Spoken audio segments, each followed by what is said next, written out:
एक छोटा सा बोर्ड रेहड़ी छत से लटक रहा था। उस पर मोटे मार्कर से लिखा हुआ था कि घर में कोई नहीं है, मेरी बूढ़ी माँ फालिज जिंदा है। मुझे थोड़ी थोड़ी देर बाद उन्हें खाना और इतनी ही मर्तबा हाजत करानी पड़ती है। अगर आपको जल्दी है तो अपनी मर्जी से फ्रूट तोल लें और पैसे कोने पर रेगजीन के गत्ते के नीचे रख दीजिए। साथ ही रेट भी लिखे हुए हैं, और अगर आपके पास पैसे ना हो तो मेरी तरफ से ले लेना इजाजत है। वल्लाह खैरुर राज़िकीन। इधर उधर देखा, पास पड़े तराजू में 2 किलो सेब तोले, दर्जन केले लिए, शापर में डाले, प्राइस लिस्ट से कीमत देखी, पैसे निकालकर रेहड़ी के फट्टे के गत्ते वाले कोने को उठाया। वहाँ 100, 50 और 10-10 के नोट पड़े हुए थे। मैंने पैसे उसी में रख कर उसे ढक दिया। इधर उधर देखा कि शायद कोई मेरी तरफ मुतवज्जा हो, और शापर उठाकर वापस फ्लेट पर आ गया। इफ्तार के बाद मैं और भाई उधर गए। देखा कि एक बारिश आदमी,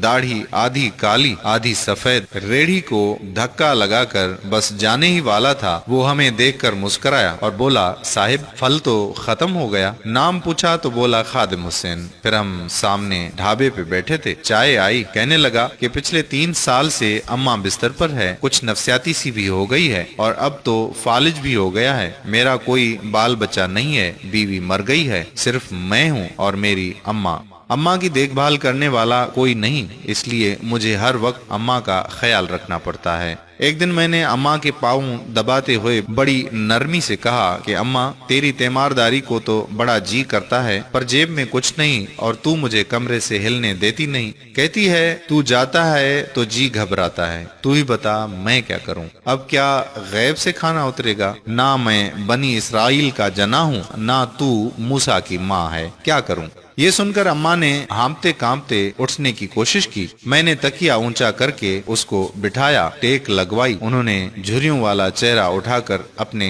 कमजोर हाथों का प्याला बनाया और न जाने रब्बुल आलमीन से क्या बात की। फिर बोली, तू रेहड़ी वहीं छोड़कर आया कर, तेरा रिस्क तुझे इसी कमरे में बैठकर मिलेगा। मैंने कहा, अम्मा क्या बात करती है? वहाँ छोड़ आऊंगा तो कोई चोर सब कुछ ले जाएगा। आजकल कौन लिहाज करता है? बिना मालिक के कौन खरीदार आएगा? कहने लगी, तू फजर को रेहड़ी फलों से भरकर छोड़कर आ जा, बस ज्यादा बक बक नहीं कर। शाम को खाली ले आया कर। अगर तेरा रुपया गया तो ये खालदा सुरैया अल्लाह से पाई पाई वसूल देगी। 2.5 साल हो गए हैं भाई साहब, सुबह रेहड़ी लगा जाता हूँ, शाम को लेके जाता हूँ, लोग पैसे रख जाते हैं, फल ले जाते हैं। ठेला थोड़ा ऊपर नीचे होता है, बल्कि कुछ तो ज्यादा रख जाते हैं। अक्सर तखमीना नफा लागत से 300-400 ऊपर ही जा निकलता है। कभी कोई अम्मा के लिए फूल रख जाता है, कभी कोई और चीज। परसों एक पढ़ी लिखी बच्ची पुलाव बनाकर रख गई, नोट लिखकर रख गई कि अम्मा के लिए। एक डॉक्टर का गुजर हुआ, वो अपना कार्ड छोड़ गया। पुश्त पे लिखा था कि अंकल, अम्मा की तबीयत ना संभले तो मुझे फोन करना, मैं घर से पिक कर लूंगा। किसी हाजी साहब का गुजर हुआ तो अजवा खजूर का पैकेट छोड़ गया। कोई जोड़ा शॉपिंग करके गुजरा तो फ्रूट लेते हुए अम्मा के लिए सूट रख गया।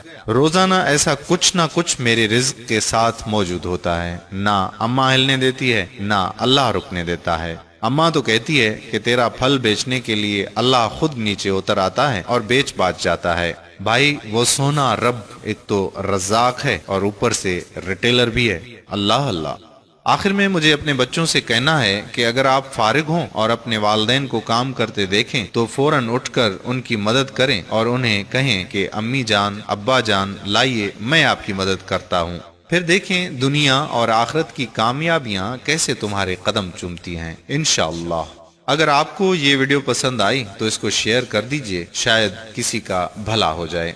कारीन इकराम, अगर आपने अभी तक हमारा पेज प्यारा इस्लाम लाइक नहीं किया तो अभी से लाइक करके फॉलो कर दीजिए, ताकि हम ऐसी मजीद मालूमाती और दिलचस्प वीडियोस आप तक पहुंचाते रहें। जज़ाकल्लाह खैरा। अस्सलामु अलैकुम व रहमतुल्लाहि व बरकातुहू।